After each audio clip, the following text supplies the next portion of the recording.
الله وبركاته.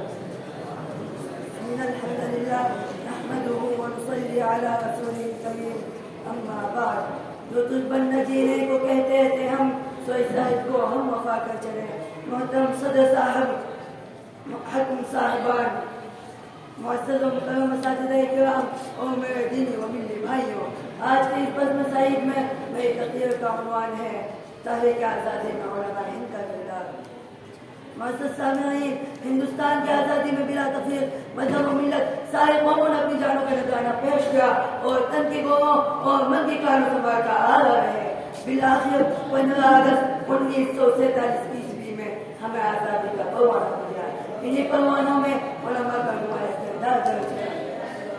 تاریخ شاہد ہے کہ علماء نے جہاں حق کے خلاف اپنے والے آواز کا ڈٹ کر مقابلہ کیا، تو وہیں انگریزوں کے ظلم استبداد سے نجات حاصل کرنے اور فرنگی سامراج سے برسر بیکار ہونے کے لیے بیداد کردار پیش کیا. سلطنت مغلیہ کی کمزور ہوتے ہی ملک کا شہزادہ بگڑ گیا. انگریزوں نے حصول اقتدار، استحصال دولت اور اقتصادی بڑھوتری کے لیے ناپتنگے سوز و مظالم اٹھائے اور تم کی ہر شک پر تباہ آزمائی کر ڈالے.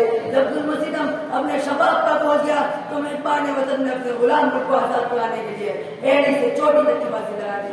سب سے پہلے شاہ ولی اللہ محدث دہلوی رحمہ اللہ نے قدم اٹھایا. ابھی تحریک جاری تھی کہ آپ دونوں افسر مسئلے سے پرواز کر گئی. پھر آپ کے بیٹے شاہ عبدالعزیز رحمہ اللہ کے فتوے نے پورے ملک میں ہلچل مچا دیا. شہر شہر، قریہ قریہ، گلی گلی آزادی کے نام سے گونج اٹھا. ہر طرف بغاوت کے شعلے بھڑکنے لگے. یہ فتویٰ انگریزوں پر بجلی بند کر دیا. پھر تجدید و جہاد کے دو درخشندہ آفتاب چمکے جنہیں دنیا شاہ اسماعیل شہید رحمہ اللہ اور سید احمد شہید رحمہ اللہ کے نام سے یاد کرتی ہے. ان دونوں مجاہدین نے تاریخ برپا کیا جس سے ہم تاریخ شہیدین بھی کہہ سکتے ہیں. اس تاریخ نے سب سے پہلے ففیروا الی اللہ کا نعرہ بلند کیا. یہ نعرہ کیا تھا؟ ایک معنی نعرہ تھا جس نے سنا مدہوش ہو گیا، جس پر نظر پڑی وہ اسلام کا خادم بن گیا. جہاد کی دعوت دی گئی تو علماء نے مستحق تدریس چھوڑ دی. اماموں نے مسلح کے معذوروں کے حوالے کر دیا. غلاموں نے آقاؤں سے سلام کہہ دیا. لیکن افسوس صدا افسوس، یہ تحریک کامیاب نہ ہو سکا.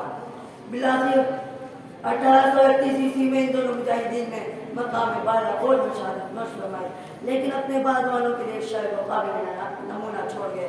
ہمارے بعد یہ خون شہیدہ رنگ لائے گا، ہمارے بعد یہ خون شہیدہ رنگ لائے گا، یہی سرخی بنے گی زیب انوار ہم نہیں ہوں گے. معزز سامعین، 1857 عیسوی کی تحریک آزادی کا خون مارکا ہندوستان کی چپا چپا کو خون شہداء سے رنگین کر دیا. ہزاروں نوجوانوں کو توپوں کے روپ میں بنا دیے گئے. 27,000 مسلمانوں کو پھانسی دیا گیا.